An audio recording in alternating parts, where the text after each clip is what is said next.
This is ACOFAE.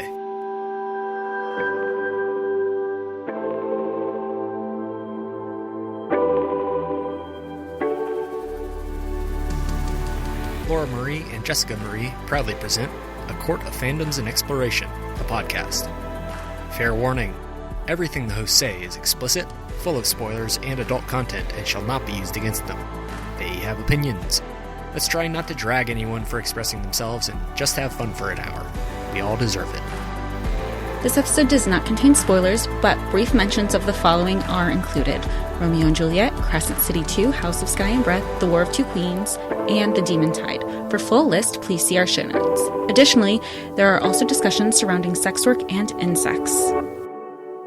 Hi, everybody, and welcome to A Court of Fandoms and Exploration, your weekly deep dive into the YA literature and fandoms that we love. I'm Laura Marie. And I'm Jessica Marie. And today we are discussing These Violent Delights by Chloe Gong. And we are very excited because we're doing this in April, and April is Shakespeare's favorite month. So you know what? Why not? Yeah, I had no idea. I think we were just BSing around or something, and it winds up being April is the month that he mentions most throughout all of his work. So it's just kind of been okay, we're going to make April Shakespeare month. And so here we are. Yeah, here we are with a Romeo and Juliet retelling. And boy, do we have a lot to say. I want to say right off the bat, big ick for me. Big ick with the bugs for me. Gross. And I had a really hard time with that aspect of the story.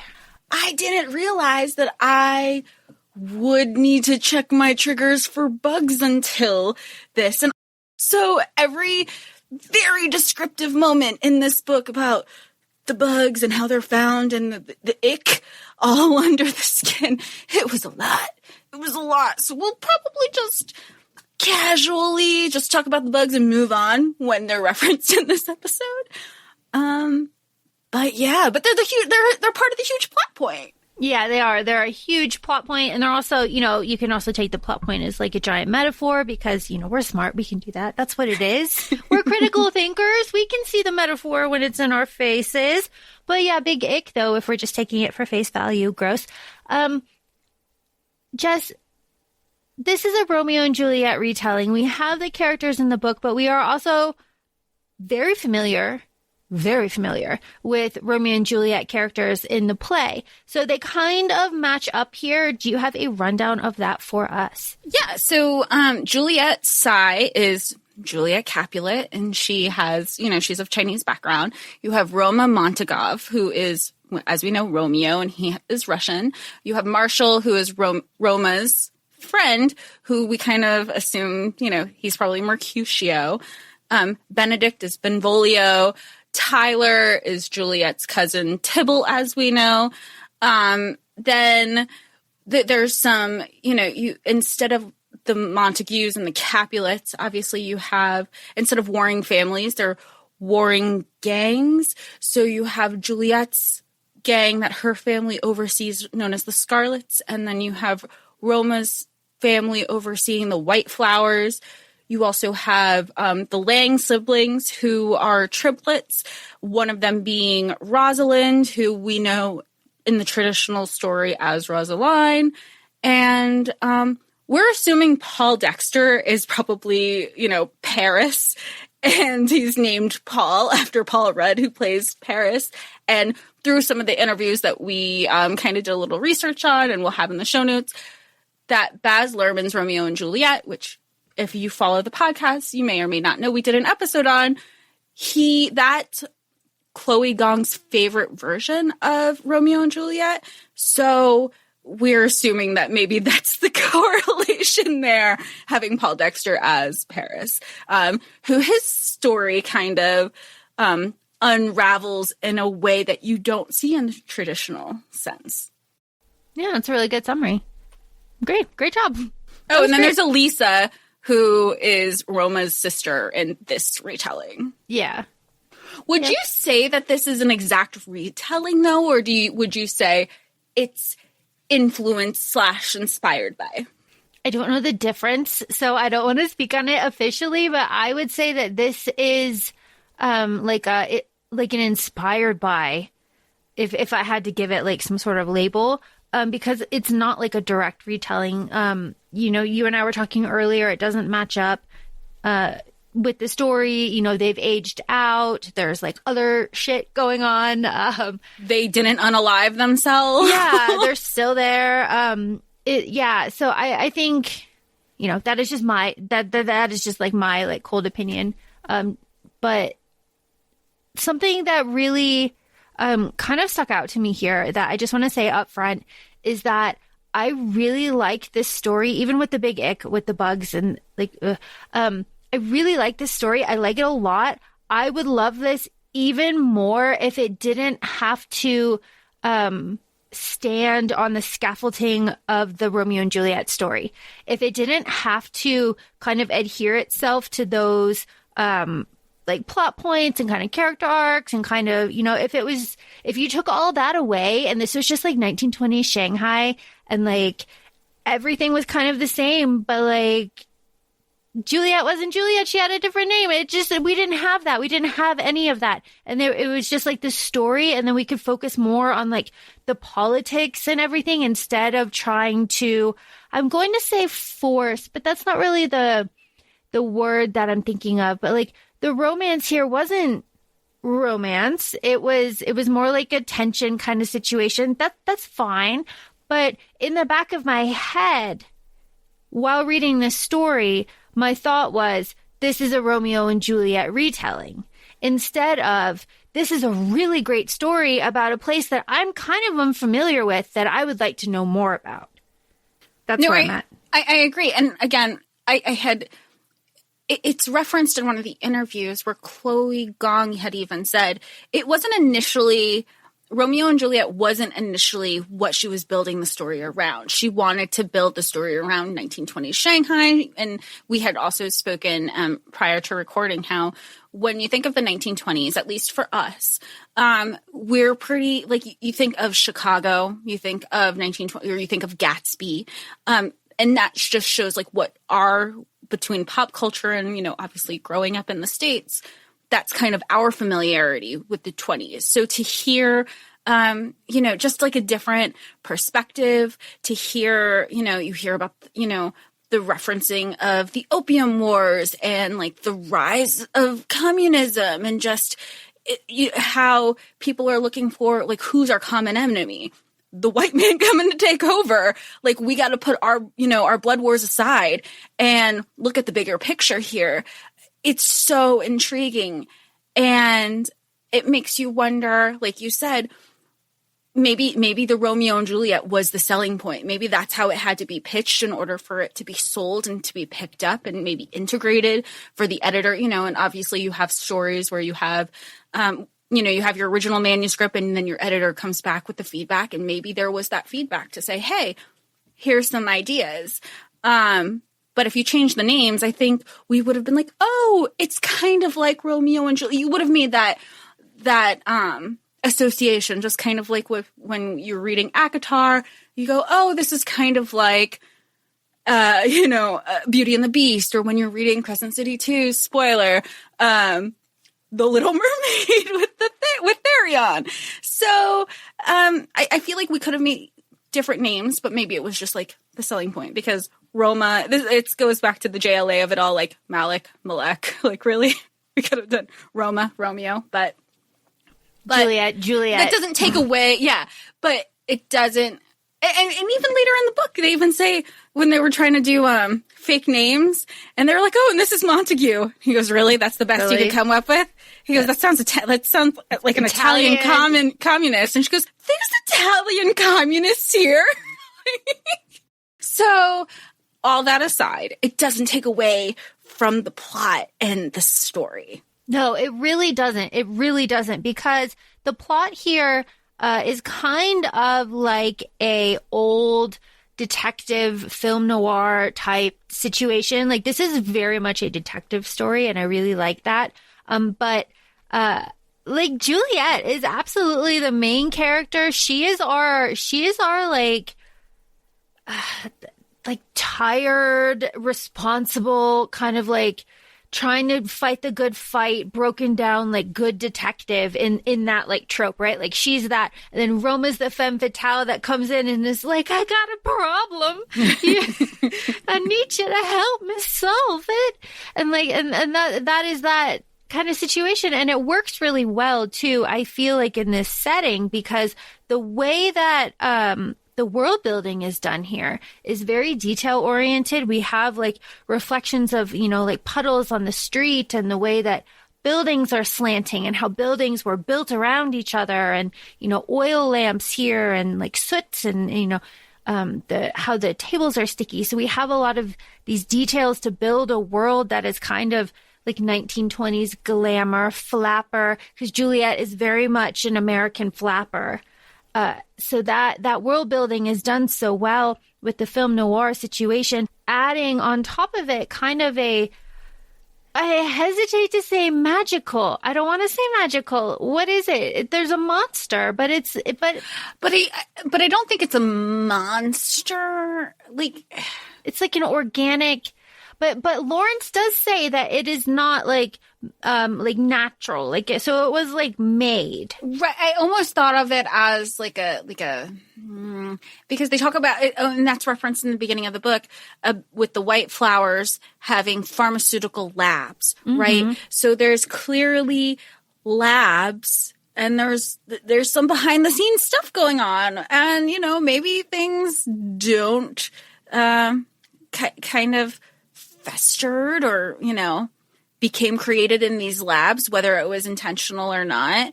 And that's kind of feels like where it stems from. I don't know. It's just really interesting. I really love Juliet. Jess, do you really like Juliet? Juliet, I loved. I love that she was kicking ass. She was taking names. I love that it felt whenever there was something happening, it's the thing that you always say, like, she did the damn thing. She does it. She killed her first person at 14. And whether, and there was something that she said where she created this persona for herself, more or less, where it's like two truths and a lie.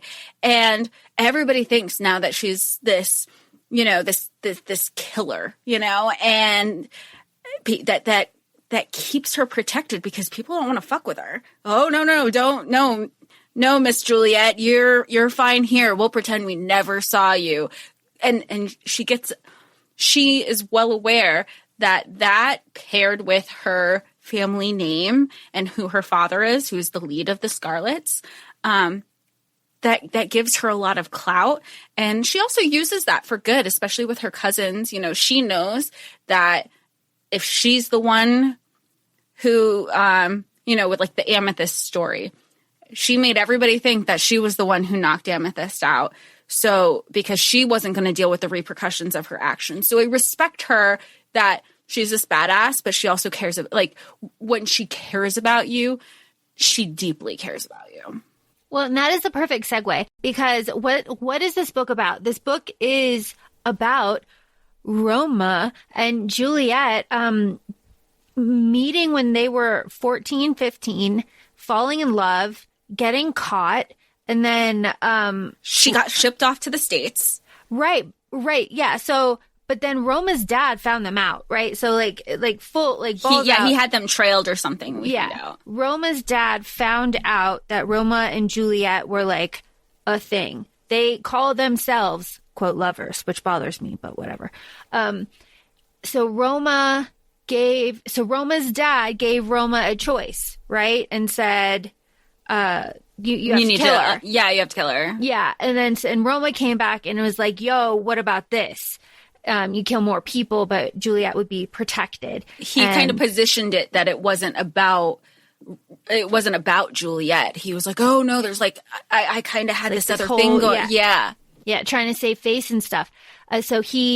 So Roma is directly responsible for killing a lot of Scarlet gang members, which is Juliet's gang, including her nurse. So like Nurse is out of the picture before we even meet her, which is kind of sad. And then Juliet gets shipped to America, and she is there for like 4 years or however long. I think like for like the way I see it, it's like she went to high school abroad. Yeah. But Roma stayed in Shanghai, and then the book starts with them coming back together. So that is the backstory that we get through like flashbacks and stuff, right? Like they had this kind of like childhood first love, really sweet, like.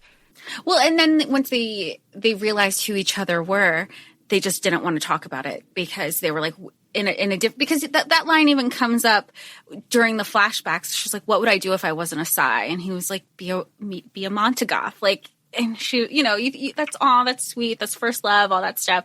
But it's just in a perfect world. We're not going to pretend who we are. We're just going to be each other right now. We're going to put all the drama that comes with our names aside. And that is another perfect segue. You're so good. You're so good today. So who we really are. So Juliette goes to America and she really adapts American ways. And she so much so, and she keeps it up when she comes to Shanghai. So she wears the American flapper dresses. She does the like pomade in the hair. She does the finger waves, like the makeup. Like she does all of that. She speaks English. I am flabbergasted and like my jaw is dropping at the accomplishments of Juliette and Kathleen and like everything that they can do. It's like what, 5+ languages plus like self-defense, it's amazing. It is absolutely just astonishing. I'm so jealous of all their accomplishments. Like, oh my gosh. And just the languages alone to interchange. So, do you prefer I speak in Dutch? Then you have the common language. I think it was English that they would refer back to English when they're conversationally around each other, or they would, depending on who's around, and you didn't want somebody to hear. It was Russian, Shanghai. They were speaking Chinese, but Shanghainese, which was a specific dialect, which I also thought that was really.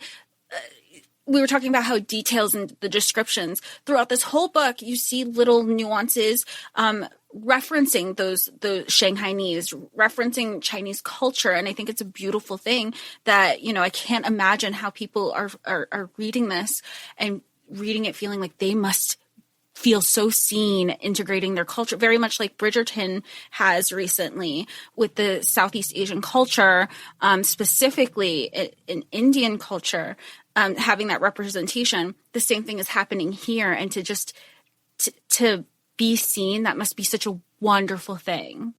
And also to recognize Juliette's struggle here, right? Like, I am a very boring, like, white female. I do not have the struggles that Juliette has, but boy, do I relate to not fitting in anywhere I go. Like, this book does not have to be for me to absolutely relate to this character. And Juliette says that she's like not Chinese enough for the Chinese, but not American enough for the American. So that is a very common struggle for a lot of people. So I'm sure a lot of people are able to relate to that aspect, even if other like aspects of what is going on in the story, like they didn't relate to. But that is really important for Juliette and for her character too, because she also kind of feels that way in the gang. Like, she definitely wants to take over. She wants to build it into like her own kind of thing, but she also desperately wants like her family's approval, and she wants to keep everybody safe, and like the gang is first. Well, that's one of the lines. She goes, she fears disapproval more than anything else. Like, she doesn't fear dying. She fears being like the disapproval that comes with it, and the frustrations where I think there's something that references, her time in America, but she feels like she's not able to also enjoy that time that she had now that she's in Shanghai, because that diminishes her culture in a way too. It's just those internal struggles that so many people must have. And also there's a scene where Juliette is at her house, but she's not dressed as the typical American flapper. She's dressed in like traditional like Chinese clothing, because I think she was out like at Zhang Gutai's office, and a servant comes in and is like, pass me that. And she's like, the fuck are you on? And he was like, no, give me that. She's like, and she realizes that he doesn't recognize her in her traditional like Chinese clothing. He only associates Juliette in the like flapper costume. So that I found was really interesting, where Juliette kind of realizes that her power doesn't transfer.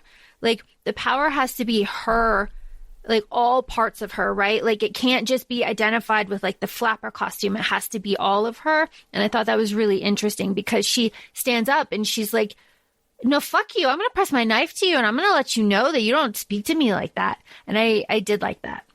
Oh, that's so I didn't make that connection. That's so insightful that she was just that scene. I just don't remember it, honestly, but it took me a while to get into the book and that's probably why. Well, and you say it took you a while to get into the book. It took me a while to get into this book too.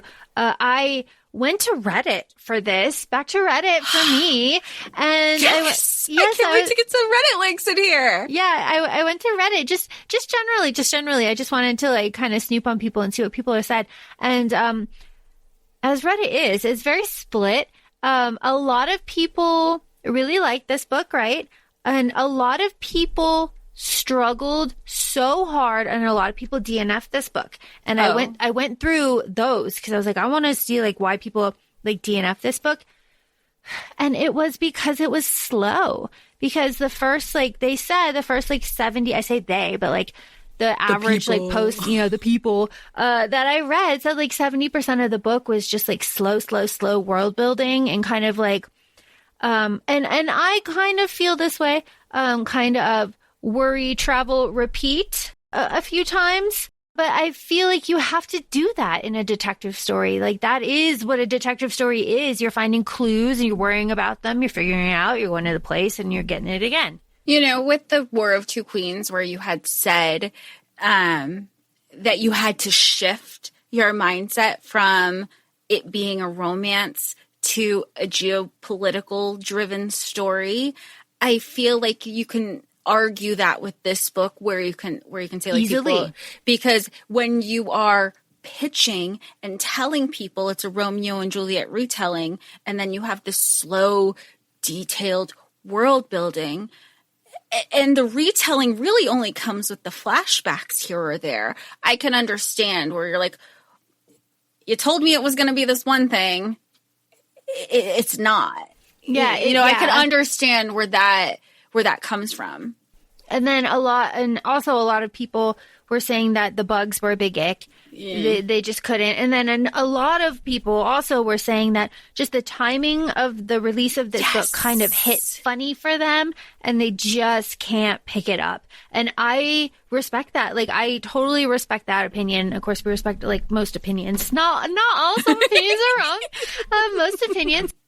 But, yeah, that one. The timing is weird. I mean, granted, when she, it wasn't when she started. No, it wasn't. Like it was. I think it was 2019. She might have finished and like completed everything, but not December 2019. It was just like in 2019, and then here you are. People are talking about vaccines and the contagion and wearing gloves, and the father's like, "Well, is your mask on?" I go, "Are we sure we're in the 1920s?" But then at the same time, like, yeah, the Spanish flu was going around in the 1920s, so that makes sense too.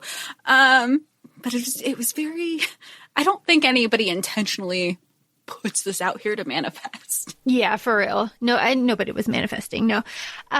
So let's get into this plot here. So Juliet is back from America. She's she's there to essentially kind of take over the gang, learn from her family. It's not really happening. Her dad's kind of shutting her out and she's kind of having to do stuff on her own.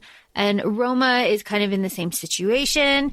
And then our femme fatale, Roma, sees what does he see? He sees bugs. There's bugs and shoes that are missing. Bugs, and then they find the 3 bugs. I imagine them like he brings them somewhere, drops them in like a petri dish, and he goes, "Oh, look, if you zap one, the others start doing like a little zappy dance." I'm trying to lighten it so I'm not so icked out. So then that's kind of like, okay, what's the connection? That's where the wheels start turning. Because the correlation is, people are kind of, I want to say they're unaliving themselves, but they're not. They're reacting to something in them that has them gnawing and pulling out their own throats, and they're bleeding to death. Like, bleh. And then you find out the common denominator of all these victims are the bugs. Yes, the bugs. The bugs, which are black and like the size of a fingernail. And it's gross. It's gross. It's gross.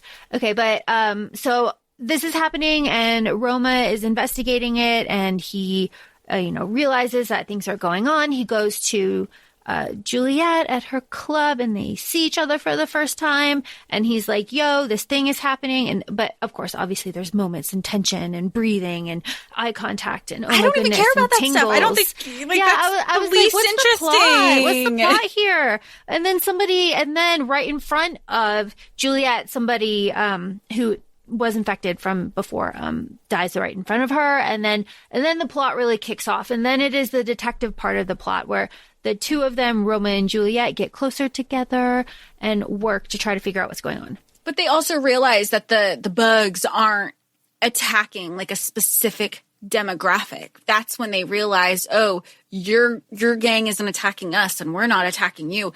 Everybody's being attacked. Everyone is being attacked. So both gangs are being attacked. And while all of this is happening, the communists are like slowly rising to power, right? So there's like political uprising that is kind of like, I don't know, on the fringes, that is like in the background this entire time, which boils over at the end. So I really, really enjoyed Lawrence and like going to see him and him like tinkering around. I enjoyed that, and of course that's how Juliet gets the what is it? It's not a potion. It's like a concoction to. I'm getting ahead of myself. Anyway, the way that I have described this as a noir novel, like a film noir, Paul, we meet his father in the very beginning of this, right? And like all good detective, like crime procedurals, whatever, it turns out that Paul is the bad guy at the end. The white man is the bad guy, but we meet him first. He's the first person that Juliet like comes in contact with, and just like in a crime procedural, everything else happens in the middle that makes us kind of forget about him, but he kind of stays on the edges. And then he turns out to be our big bad at the end, which is really, really, really interesting. And I love this metaphor of the big bad white man coming to fuck up everything. Because of course, these white men are dangerous. From Pocahontas is all of history. Full stop. That should just be. I love that's the ongoing theme in this, because there's a couple quotes. Of course, I was going to pull out the quotes for like, here are my receipts, but there's a thing, where she dismisses somebody and her father's like, you cannot say things like that. It'll hurt his feelings. And she was just so like, are you fucking kidding me? She goes, it was the entitlement that drove these men forward. Everywhere they went, it's just entitlement. And Juliet responds with, everyone gets their feelings hurt. While he's here, he can experience it for once in his life. He doesn't deserve to have that power. It is not his right. Snap, snap. Snap, fucking snap, Juliet. You fucking tell him. I love it. I love it. I love it. I love all of Juliet's like little snippy bits. But this whole thing with, okay. So let me see if I say it correctly. Jess, you tell me if I'm wrong. So we have Paul, the Larkspur. Yes. Who's the son of the guy from the beginning guy. Yeah. Him. Paul, his family, like Larkspur, that they are them, right? And they brought the bugs. They brought the bugs with them, and they wanted to kill the communists. But then they figured, fuck it, let's just go, so we can all make like a bigger bag, right?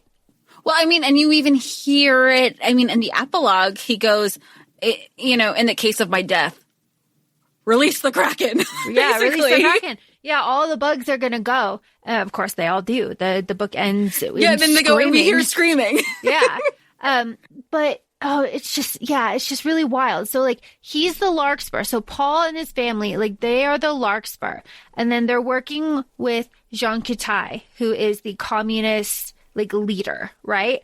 And then so they're working together, and then Jean Coutai infected his like secretary, Kieran, right? And then so he's the monster because he was like an old man. So he's the monster, and he goes out, transforms, and spews bugs out to infect everybody, and then comes back, right? And then the vaccine is being made, and they're making money off of the vaccine, and then giving it to some people, and then not giving it to other people. They're giving it to the people who can afford it. Right. The people who can afford it, they're leading them to believe that they're receiving the vaccine, but only giving them saline solution. There you go. So they're making their bag. Yeah, big reveal there at the end. I did like that scene too, like going up to that apartment with like the water coming in and like the water slowly filling up, but there's like a lip over the door, so it was good. The insects come from the monster, Benedict said in a rush. We saw it leap in the water, and then he mimed an explosion outward. The nonsense all makes sense now. Those who say that sightings of the monster create the madness are correct, just not in the way we think. The monster makes the insects. The insects make the madness, and the madness is the contagion that has everybody like clawing at their life. Very good. And if we trust Lawrence when he says these insects operate identically to one another, we assume they are all being controlled by one entity, and that one entity is in fact the monster. Which is like the mother bug, right? Right. Yeah, the mother bug. Gross. Oh, that reminds me of the episode of Buffy, the teacher. Oh, I was thinking of the episode of Supernatural. Oh. There's just so many like this. Roma's sister is infected, and it is only when Roma's sister is infected that Juliet really like kicks into high gear about kind of solving this. I think that's really nice. Roma begs her to be like, and that I feel like you see it happening Lifetime, because they looked at her weird and she was scratching her head, but then she was pulling out chunks of her hair. And they asked her if everything was okay. And she goes, yeah, I'm fine. I don't know what I'm doing. And then she's really the kind of like the only person who's caught the madness who survived at this point. Because they knocked her out in time. Okay. Yeah. That was the only reason. Like they were like, she has to stay in a coma, essentially. Yeah, so she doesn't hurt herself. Yeah. Which is like just, I can't get into details about it. It's just so gross. But we haven't really talked about Roma. How do you feel about Roma? I feel like I'm going to say like he's a wet blanket. Not that he brings like anybody down or anything. He was just like really bland to me. I didn't fall in love with him. He didn't woo me. He was there. He was part of Marshall and Benedict's little trio to go out and solve the mystery. That's really what it was for me. I feel like he's kind of positioned to be like, of the trio, he's kind of like the lead, obviously, because Romeo. But he just wasn't giving it to me. Do I think what he sacrificed he goes, I kind of risk it all to make sure you live. That's sweet. We love a simp. But he didn't stick with me. No. Like, I mean, he could have been unalived, and I would be like, cool, so how are we moving? I'm just so focused on the plot and the story and not the romance, which is different for me, that I was just, like, indifferent. I really was just like, okay, cool, he's there. Oh, he didn't die. Okay. But what are we going to do about these people screaming now that the insects are out? Yeah, and how many?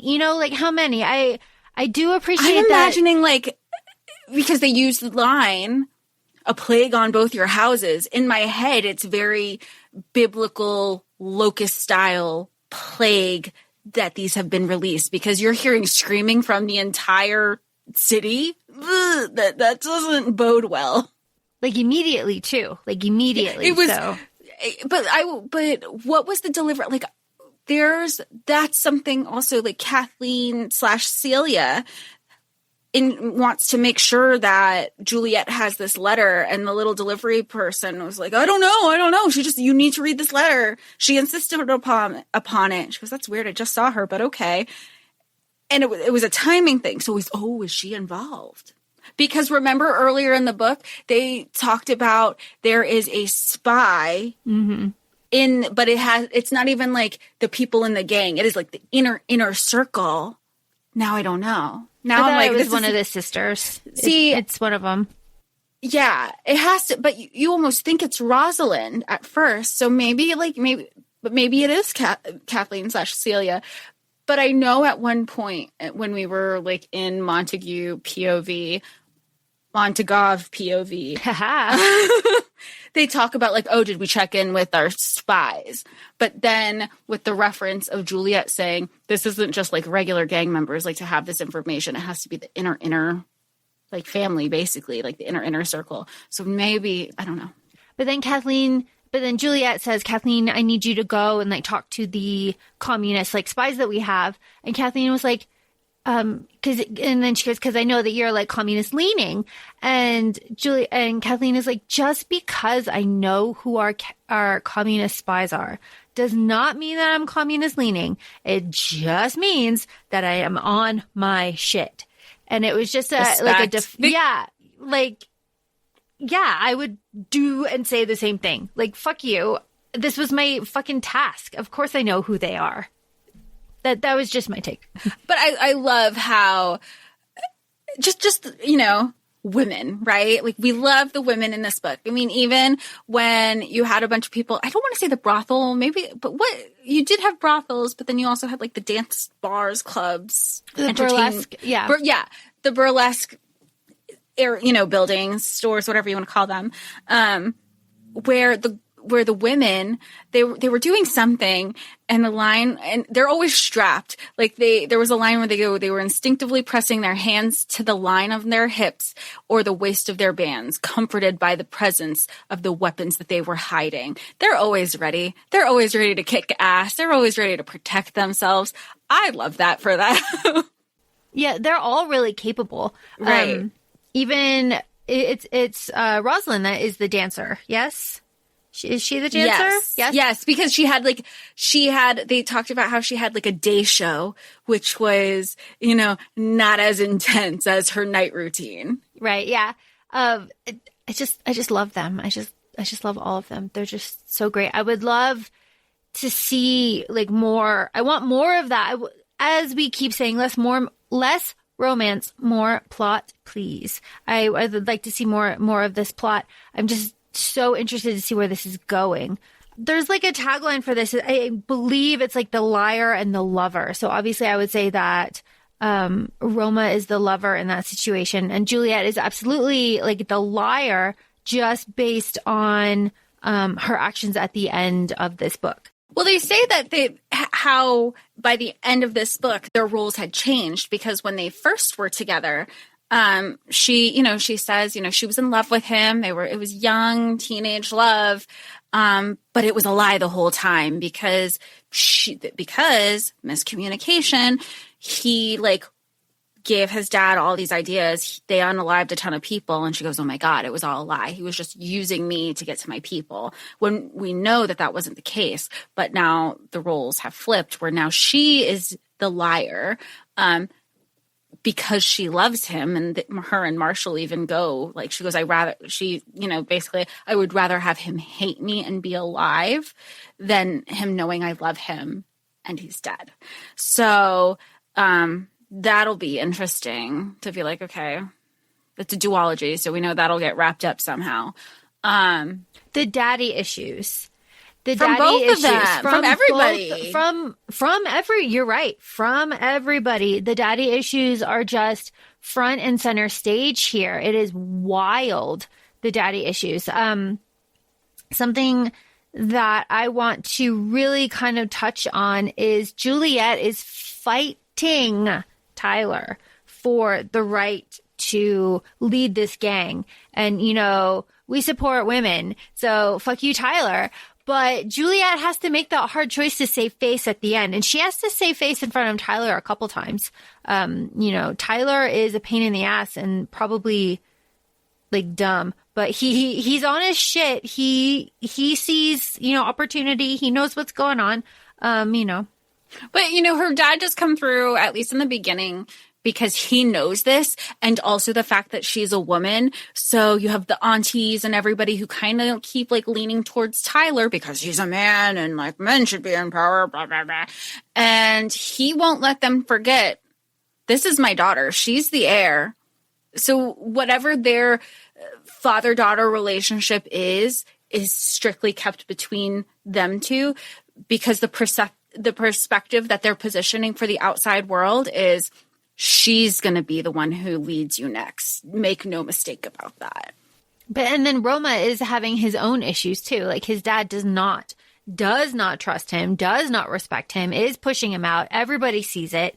And it's this whole thing. But it's not for like, you know, where like some issues can be like, like the dad's doing all those things and you're like, I gave you no reason to act like this. Roma's kind of just like, well, you kind of put him in a position to be like that. Yeah, for real. I mean, not that I'm like here to support toxic fathers at all. We're not talking about that, but if we're talking about a 1920s gang leader, I can understand a gang leader being like, keep your dick in your pants. I don't fucking trust you. Earn it. I can especially understand at that. 15. Like, yeah. I definitely was caught a couple times when I was that age and I had to earn the trust back. Yeah. But of course, you know, my brother got to earn it back in a week and I had to take like months and, you know, forever to earn it back. As patriarchal society goes in a Hispanic household. So that's super fun. But like, you're 15. Like, let's go back to it. You were 15. And maybe like it was the 1920s. So 15 then is different than 15 now, but I digress. Yeah, whatever. 15 is 15. 15 is 15. Yeah. So I don't know. It's the whole thing. I am just standing by my statement that if you took the framework of Romeo and Juliet out of this, I would enjoy it more. That is all I'm saying. The monster here is a river monster. And I personally, this is just me personally, I really, really love Asian dragons. And I love the depiction of like Asian dragons. And when they were like, oh, it's a river monster. There's something in the river. It has horns. I was like, is it a river dragon? I was really excited. But then we get it. You know, we get gross bugs. And I was like, no, they would never. That is what I am assuming is the bug. I'm assuming it is not a magical, mystical water dragon bug. Tick. Parasite? No. I don't know. I think of chiggers, the bugs that go like under your skin, or like ringworm, and they're like moving. Like the visual was just not. No. No. I did not want it there. But that being said, she did a great job. Visual. She did. Yeah, she did such a good job describing everything that I was grossed out. Yeah, that's exactly what it was. That so is I'm like, accolade. It's not anything about her. If anything, it's a testament to her writing. Yeah. We're like, ooh. Something else that is a testament to her writing is the representation that is on display here. We have really fantastic representation, and representation that is given to us and presented in a non-exploitive, glaring plot, gross thing. It is just very natural, very addressed, moved on, very lovely. It's integrated organically because that's the life that we live in, you know, now and then. We just are able to talk about it now. Yeah, really, really great. Really fantastic. We're able to talk about it now in the respective places where we live. We understand that that's not the case where everybody is, because we do know, you know, we have to acknowledge people are different, you know, not just within the States, but, you know, our international listeners too. Yeah, that's true. That's very true. That's a very good point. That's fantastic. But really great representation. And I'm going to say diversity, because there is some diversity here. You know, there's the Chinese and the Korean, and then, you know, the various different shades of palm-colored people. And, you know, that's all something.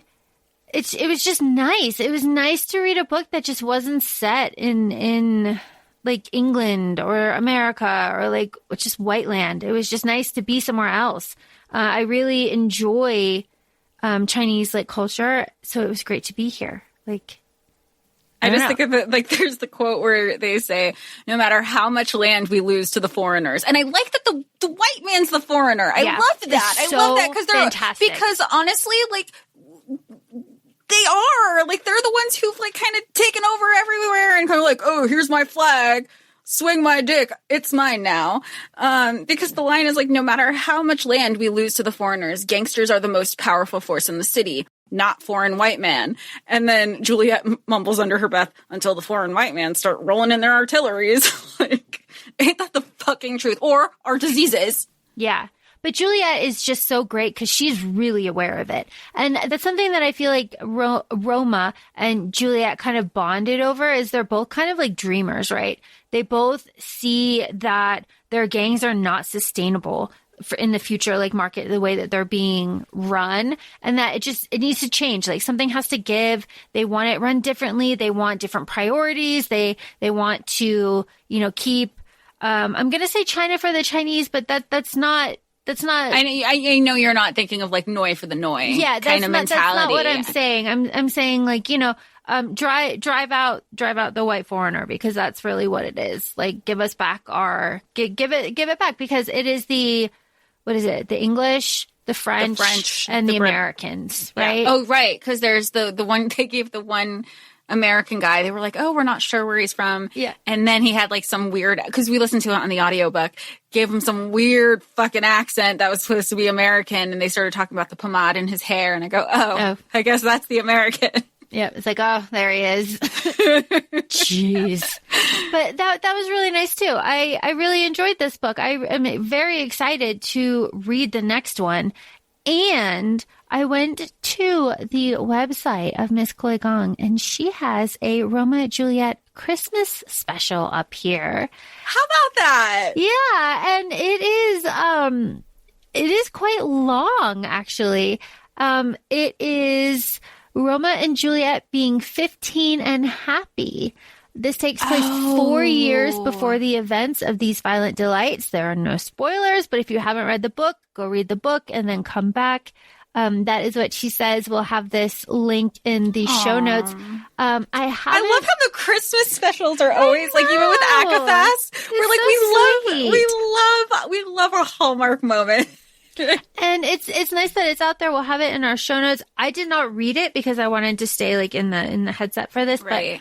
But it's great that it's out there. That's so fun. I love when there's additional content, because especially when you just like characters, or you like a writer and you just want like every little morsel.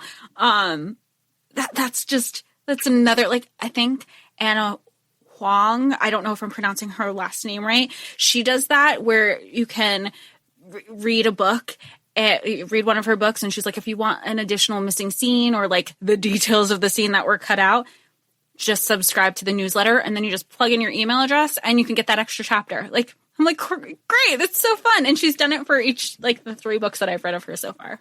Ooh, that's I mean, awesome. It winds up being like a really smutty scene, so like, that's great. Oh, but I love that. it. And Katie Roberts does it too with her newsletter. She's like, hey, if you're looking for more, just sign up for the newsletter and you will get more. She just plugs it out. Yeah, she's like, very generous in her newsletter. I love her. Katie Robert. Oh my goodness.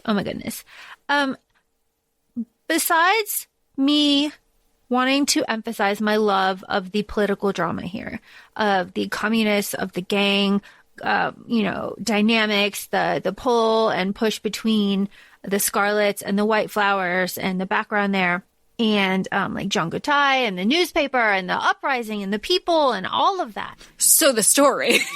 Yeah, but like that's not the story that people focus on. Right. Right. So like, but that's the story that I focused on. That's what I liked about this story. Once I shifted away from the romance, I was like, now I'm in it. Yeah. So like, this is a really, really solid YA murder mystery. It's good. It's different. It is something that, honestly, I probably won't read again just because of the ick with the bugs. It's just not, it just wasn't for not me. Because it's not good. It's not because of the ick. Not because it's not good. Just because like, it gives me the heebie-jeebies. Like it gives me the itch. It gives me the heebie-jeebies. That's the only reason. But absolutely would recommend this book. Really fantastic. Do you have a favorite? Like, do you have a favorite part, or do you have a relatable part? My favorite part was when Juliet was in her kind of like college, like Chinese college student kind of outfit, and she was walking like invisible throughout the city, and she just was kind of admiring everything and being like, yeah, I really love this, and like I like the bustle and how, you know, the people getting haircuts on the street and the vendors trying to sell me stuff, and people don't recognize me, so I can just like be who I am in like this city without all of these expectations. It was like a moment of freedom. I really enjoyed that for her. Yeah. So sweet. Did you? I like I don't know. I like the ballroom scene because I just always love a ballroom scene with Roma's Tamlin hair and mask, wig and mask. Oh, I would pay money. I would pay money to see that. To see Roma in a bad blonde wig. I love a ballroom scene. I love, a masquerade. I've always wanted to be in one, so I think that's why I like it more too. And then I was going back, like, what other things that have ballroom scenes? You have Crown of Midnight, right? Or was that in Throne of Glass, the first one? Throne of Glass was one. There was one in Assassin's Blade. I knew the Assassin's Blade. I knew the Throne of Glass. But there isn't one in Crown of Midnight. Or is there? That's when she dances with Kale. Yeah, I think so. Yeah, that's when she dances with Kale. So then you have a Cinderella story. Mm-hmm. Just like, I always like a good ballroom scene. Yeah, good ballroom scenes. Bridgerton. We're fresh off of Bridgerton binges. Bridgerton, yep. So that's what we got. We really liked it. We really enjoyed it. Can't wait to hear what y'all think. If you started it, if you DNF'd it, really would really like to hear if that's the case and why. So please feel free to reach out to us. You know, we're on Instagram, ACOFAE Podcast. We're also both on TikTok, ACOFAE Laura and ACOFAE Jessica. Thanks for listening to us. Thank you for listening. Bye. Bye.